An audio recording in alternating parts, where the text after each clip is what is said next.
Hello everyone, welcome back to my YouTube channel. आज मैं आप लोगों के सामने एक्सप्लेन करने वाली हूँ हाल ही में आई मूवी एक दिन। तो चलिए विदाउट वेस्टिंग टाइम मूवी का एक्सप्लेनेशन स्टार्ट करते हैं।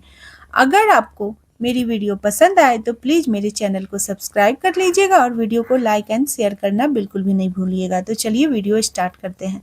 फिल्म की शुरुआत एक सीधे साधे लड़के से होती है जो एक आईटी कंपनी में काम करता है। दिनेश की जिंदगी में कोई रंग नहीं है, ना कोई दोस्त है, ना कोई खास पहचान। वह अपने आप को किसी से ज्यादा कनेक्ट नहीं करता क्योंकि उसका मानना है कि लोग उसे देखकर कुछ ही पलों में भूल जाते हैं। मजे की बात यह है कि दिनेश अपने अकेलेपन को काफी एंजॉय भी करता है। यहाँ तक कि कंपनी का सिक्योरिटी गार्ड भी उसे रोज गेट पर चेकिंग के लिए रोकता है क्योंकि उसे याद ही नहीं रहता कि दिनेश भी उसी ऑफिस का कर्मचारी है।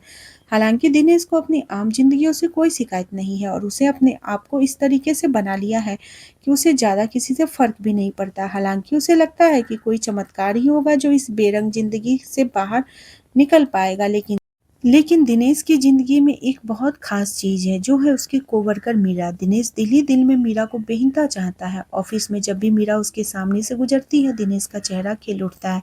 हालांकि मीरा ने आज तक दिनेश को पलट कर देखा तक नहीं है और दिनेश ने कभी इससे बात करने की हिम्मत भी नहीं जुटाई क्योंकि उसे लगता है कि मीरा जैसी खूबसूरत लड़की किसी शानदार पर्सनैलिटी वाले लड़के के ही लायक है और उसके जैसे बोरंग इंसान उसकी जिंदगी में नहीं होनी चाहिए। अब एक दिन दिनेश अपनी ही दुनिया में खोया हुआ है, मीरा के ख्वाब देख रहा था। तभी अचानक कुछ ऐसा होता है जिससे उसने कल्पना भी नहीं की थी। मीरा उसके पास चलकर आती है और कहती है कि मेरा प्रिंटर काम नहीं कर रहा, क्या तुम मेरी मदद कर सकते हो? अब तुम सोचो कि तुम्हारा क्रश तुम्हारे सामने आ जाए और तुम्हारा क्या हाल होगा। सेम वैसे ही दिनेश कुछ पल के लिए सुन्न पड़ जाता है। उसे यकीन ही नहीं होता है कि उसकी क्रश उसके सामने खड़ी है और उससे बात कर रही है। फिर दिनेश खुद को संभालते हुए मीरा के साथ जाता है और उसका प्रिंटर ठीक करने लगता है और यहीं से इन दोनों के बीच थोड़ी बातचीत शुरू होने लगती है। काम करते हुए दिनेश की नज़र मीरा की डेस्क पर रखी एक खास डॉल पर जाती है। जैसे ही दिनेश उस सुनामी डॉल का नाम लेता है मीरा पूरी तरह हैरान हो जाती है। वह बताते हैं कि इन डॉल के बारे में केवल उसके पापा जानते हैं जो मर्चेंट नेवी में है और अक्सर जापान से उसके लिए ऐसे तोहफे लाया करते थे। तब बातों ही बातों में मीरा बताती है उसे जापान जाने का बहुत शौक है। वह कहती है कि उसका डॉल कलेक्शन पूरा होने में केवल एक आखिरी डॉल की कमी है। मीरा ने तो जापान घूमने के लिए जगहों की पूरी लंबी चौड़ी लिस्ट भी तैयार कर रखी है। अब उस दिन तो दिनेश ने मीरा से इतनी लंबी चौड़ी बातें कर ली जितना उसने कभी सपनों में भी नहीं सोचा था, जिससे उसका थोड़ा सा कॉन्फिडेंस बढ़ जाता है और यहाँ से दिनेश तय करता है कि अब वह समय बर्बाद नहीं करेगा, सीधा मीरा को कॉफी पर ले जाने के लिए पूछेगा। तभी ऑफिस का दूसरा एम्प्लॉय उसे अपने कंप्यूटर की खराबी ठीक करने के लिए आवाज लगा देता है और दिनेश उसको पीछे मुड़ना पड़ता है। लेकिन इसी बीच दिनेश को एक ऐसी सच्चाई पता चलती है जिससे उसके पैरों तले जमीन खिसक जाती है। उसे मालूम पड़ता है कि मीरा दरअसल कंपनी के बॉस कुणाल से प्यार करती है और कुणाल भी उससे प्यार करने का दावा कर रहा है। हालांकि कुणाल पहले से ही शादीशुदा है लेकिन उसने मीरा को यह भरोसा दिला रखा है कि वो अपनी पति रितु के साथ बिल्कुल खुश नहीं है और वह जल्दी ही रितु से तलाक लेकर मीरा से शादी कर लेगा। लेकिन फिलहाल अभी वह मीरा के साथ अच्छा वक्त बिता रहा है। अब इसके बाद अगले सीन में कुणाल ऑफिस के सभी एम्प्लॉय को इकट्ठा करता है और एक बहुत बड़ी अनाउंसमेंट कर देता है। वह कहता है कि कंपनी के शानदार काम की वजह से जो गोवा जाने का 3 दिन का ट्रिप तय हुआ था उसे कैंसिल करके अब पूरी टीम 5 दिन के लिए जापान जा रही है। यह सुनते ही पूरा ऑफिस खुशी से झूम उठता है। असल में कुणाल ने यह पूरा प्लान सिर्फ और सिर्फ मीरा का जापान जाने का सपना पूरा करने के लिए बनाया था, जो बात दिनेश भी समझ जाता है। फिर आखिरकार यह सारे लोग जापान पहुंच जाते हैं और वहां जाते ही सारी टीम तो मस्ती करने में जुट जाती है। यहाँ पर एक ग्रुप फोटो भी ली जाती है। वहीं हम देखते हैं दिनेश तो अभी भी एक कोने में खड़ा चुपचाप मीरा को देख रहा होता है।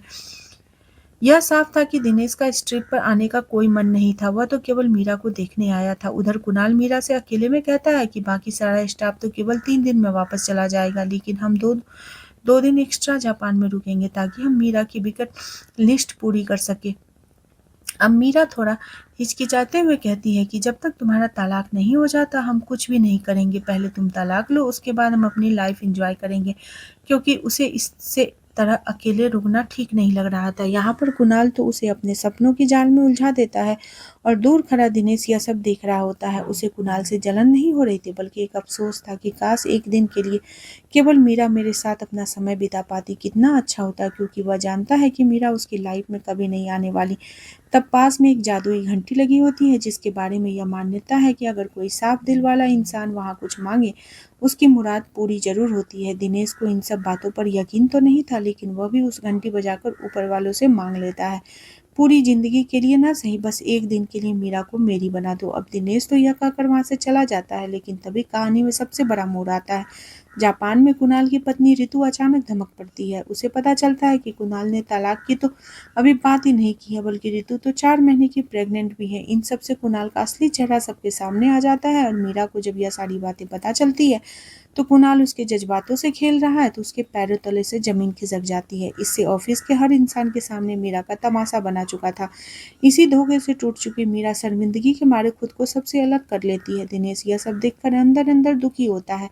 अब इस तरह से 3 दिन का ट्रिप खत्म हो जाता है और कंपनी के बाकी लोग वापस लौट जाते हैं, पर मीरा अकेले जापान में रुक जाती है, क्योंकि अभी उसे और कुछ समझ नहीं आ रहा था वह क्या करे क्या ना करे। तभी उसकी यह बुरी हालत देखकर दिनेश भी वापस नहीं जाता।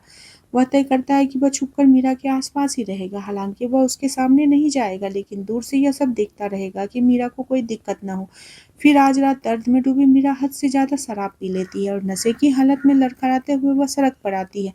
तभी वह एक तेज रफ्तार कार से टकराते हुए बाल बाल बजती है, और यह सब दिनेश दूर से खड़ा देख रहा होता है। यहाँ दिनेश घबराकर बड़ी तेजी से मीरा की ओर भागता है, लेकिन मीरा तो नशे की हालत में बर्फीले जंगल की ओर निकल जाती है, और उसे पता भी नहीं चलता है कि वह कहाँ जा रही है। यहाँ से दिनेश मीरा को ढूंढने के लिए उसके पीछे जाता है, लेकिन मीरा उसे कहीं भी नजर नहीं आ रही थी। तब यहाँ दिनेश पागलों की तरह लोगों से मदद मांगता है, और फिर आखिरकार उसे मीरा बर्फ के बीच में पड़ी मिलती है, जो कि नशे की हालत में बेहोश पड़ी थी। तब दिनेश को टेंशन के मारे बिना एक पल गंवाए वो सीधा हॉस्पिटल लेकर चल देता है। फिर अगली सुबह जब मीरा को हॉस्पिटल में होश आता है तो वो अपना नाम, अपने पिता और अपना घर सब कुछ याद कर पाती है, लेकिन उसे यह बात बिल्कुल भी याद नहीं होती कि वह फिलहाल जापान में है। दिनेश भी उसी कमरे में मौजूद था जिसने पूरी रात जागकर उसकी देखभाल की थी। तब मीरा की हालत देखकर डॉक्टर कुछ जरूरी टेस्ट करने को कहते हैं, क्योंकि मीरा को रिसेंट का हुआ कुछ याद नहीं है। फिर टेस्ट के बाद डॉक्टर दिनेश को बताते हैं कि मीरा का टीजीए यानी ट्रांजिएंट ग्लोबल एनीमिया हो गया है, यानी गहरे सदमे डिप्रेशन की वजह से उसकी शॉर्ट टर्म मेमोरी चली गई है, जिसका मतलब है कि पिछले 2 सालों की यादें उसके दिमाग से पूरी तरीके से मिट चुकी है। लेकिन यहाँ घबराने की बात नहीं है, यह एक नॉर्मल कंडीशन है। डॉक्टर कहते हैं आज का दिन मीरा के लिए बहुत ही अहम है। आज जो भी होगा कल सुबह उठते ही मीरा उसे भूल जाएगी और उसकी पुरानी याददाश्त वापस आ जाएगी। यह सब बताने के बाद डॉक्टर मीरा को डिस्चार्ज कर देता है। अब यहीं से दिनेश के सामने एक बहुत ही अजीब सी सिचुएशन आकर खड़ी हो जाती है। तब वह काफी हिम्मत करके मीरा के सामने जाता है और झूठ बोल देता है कि यहाँ वो मीरा को अपना नाम कुणाल बताता है, और कहता है कि वह उसका बॉयफ्रेंड है, क्योंकि मीरा को पिछले 2 सालों का कुछ भी याद नहीं था। इसलिए इसे दिनेश की बातों पर यकीन नहीं होता। वहीं उसका अपना फोन भी बर्फ में गिरने की वजह से खराब हो चुका था। तब मीरा कई सारे सवाल करने लगती है, और मीरा के तीखे सवाल का जवाब देते हुए दिनेश उसे बताता है कि वह दोनों एक ही कंपनी में काम करते हैं। वह उसे ऑफिस के वहाँ ग्रुप फोटो भी दिखाता है और कहता है कि ऑफिस में किसी को हमारे रिश्ते के बारे में पता न चले, इसलिए हम फोटो में दूर दूर खड़े हैं। यह सब देखने के बाद मीरा को थोड़ा अजीब लगता है, और वो अपनी तसल्ली पूरी करने के लिए दिनेश के फोन से अपनी माँ को इंडिया कॉल करती है।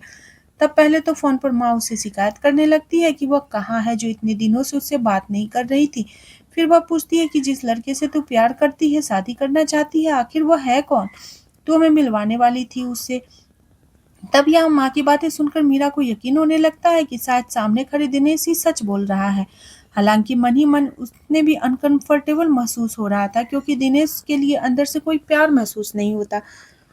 खैर, यह मीरा की इतनी झिझक देखकर दिनेश उसके सामने एक ऑप्शन देता है। वो कहता है कि आज के लिए ब्रेकअप कर लेते हैं, हम केवल अच्छे दोस्त बनकर पूरा जापान घूमेंगे, ताकि तुम्हें कोई दिक्कत न हो और तुम आराम से एंजॉय कर सको। उसके बाद जैसा तुम्हें ठीक लगे तुम वैसा करना, मैं तुम्हें कुछ नहीं कहूंगा। जिस पर मीरा भी सोचती है कि और फिर मान जाती है। अब जैसे लोग यहाँ से चलने लगते हैं, मीरा पूछती है कि हमारी मुलाकात कैसे हुई थी, कुछ बताओ ना। तब दिनेश अपनी असली फीलिंग बताते हुए कहता है कि कैसे पहले दिन से वह उसे ऑफिस में छुप छुप कर देखता है। दिनेश उसे यह भी कहता है कि आज उसका जन्मदिन है और वही जापान घूमने वाली लिस्ट थमा देता है मीरा ने बनाई थी, वह दिनेश के पास थी। इसके बाद दोनों निकल पड़ते हैं एक खूबसूरत सफर पर। तब सबसे पहले कैफे में जाकर मीरा दिनेश के लिए छोटा सा कपकेक मंगवाकर उसका बर्थडे मनाती है और उसे आंखें बंद कर विश मांगने को कहती है। तब दिनेश मुस्कुराते हुए कहता है उसकी विश तो पहले ही पूरी हो चुकी है। जिसके बाद उसे पूरे दिन वह दोनों स्नो फेस्टिवल से लेकर लिस्ट में लिखी हर जगह घूमते हैं। दिनेश उसे हर पल को कैमरे में रिकॉर्ड करता है। अब इन दोनों के साथ देखकर हमें इतना तो समझ पाते हैं कि दिनेश के साथ पाकर मीरा काफी खुश थी। यहाँ तक कि वो दिनेश को मन ही मन अपना बॉयफ्रेंड भी मान लेती है और उसे लगता है कि हाँ, शायद हम दोनों पहले गर्लफ्रेंड बॉयफ्रेंड रहे होंगे। वह सोचती है कि काश यह दिन कभी खत्म ही ना हो। फिर रात होते होते दोनों के बीच नजदीकियां बढ़ने लगती है। एक पल ऐसा आता है जब मीरा दिनेश से किस करने की कोशिश करने ही वाली होती है, लेकिन दिनेश खुद को रोक लेता है। उसे लगता है कि यह थोड़ा गलत हो रहा है, इसलिए वह फिर गिल्ट में आकर मीरा को सारी सच्चाई बता देता है। वह कहता है कि वह कुणाल नहीं बल्कि दिनेश है। असली कुणाल ने उसे बहुत बड़ा धोखा दिया, जिसकी वजह से वह डिप्रेशन में चली गई थी। उसने डॉक्टर्स के कहने पर इतना बड़ा झूठ बोला था ताकि मीरा को कोई एंजाइटी ना हो या फिर उसे कोई सदमा न लगे। अब यह सच जानकर मीरा को गुस्सा बहुत ज़्यादा आता है। वह दिनेश को एक जोरदार थप्पड़ मारती है और तुरंत उसे वहां से चले जाने के लिए कहती है। उस वक्त मीरा का खराब फोन भी चालू हो चुका था, इसलिए वह तुरंत कुणाल को फोन लगाती है। यहाँ फोन पर बात करते के दौरान उसे कुणाल की धोखेबाजी और उसकी प्रेग्नेंट पत्नी का सारा सच पता चल जाता है, जो कहीं न कहीं उसे थोड़ा बहुत याद आ रहा था। इससे मीरा को समझ में आ जाता है कि दिनेश सच बोल रहा था और वो भारी मन से दिनेश के पास जाती है और पूछती है, बताओ पिछली रात क्या हुआ, क्योंकि मुझे सब कुछ जानना है। शुरुआत से लेकर अंत तक दिनेश मीरा को उसके जंगल में भटकने से लेकर हॉस्पिटल लाने तक पूरी कहानी बताता है। यहाँ दिनेश की ईमानदारी और बेपनाह फिक्र देखकर मीरा का दिल पिघल जाता है। उसे एहसास होता है कि दिनेश ने उसकी बेबसी का कोई गलत फायदा नहीं उठाया, लेकिन दिनेश उदास था क्योंकि कल सुबह होते ही मीरा यह सब कुछ भूल जाएगी। तब मीरा कहती है, कल तुम फिर मेरे पास आना और मुझे याद दिलाना कि तुम मेरे बॉयफ्रेंड थे।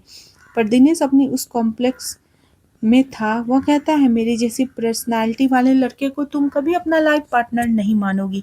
यह बात मैं बहुत अच्छे से जानता हूँ। यह सुनने के बाद मीरा कहती है, नहीं, ऐसा कुछ भी नहीं होने वाला। फिर वह कुछ सोचती है और तुरंत अपना फोन निकालकर एक वीडियो बनाने लगती है। वह उस वीडियो को अपने फ्यूचर सेल्फ को बताती है कि दिनेश कितना अच्छा इंसान है, उसने कैसे उसकी जान बचाई और कल सुबह उठते ही उसे सबसे पहले दिनेश को ही कॉल करना है। यह सब रिकॉर्ड करने के बाद मीरा भी सोने चली जाती है क्योंकि रात काफी हो गई थी और इसी समय दिनेश भी यहाँ मीरा को बस सोते हुए देख रहा था।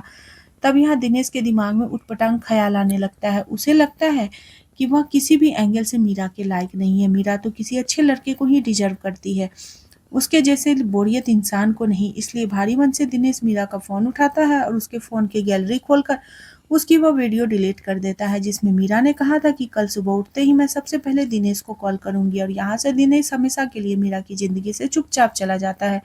अब अगली सुबह जब मीरा की आंख खुलती है तो 13 फरवरी का दिन होता है। डॉक्टर की बात पूरी तरीके से सच साबित होती है। उसे कुणाल के धोखे तक का सब याद था, लेकिन 12 फरवरी यानी दिनेश के साथ बिताया गया पूरा दिन उसे कुछ भी याद नहीं था। वो उसकी यादों से पूरी तरीके से मिट चुका था।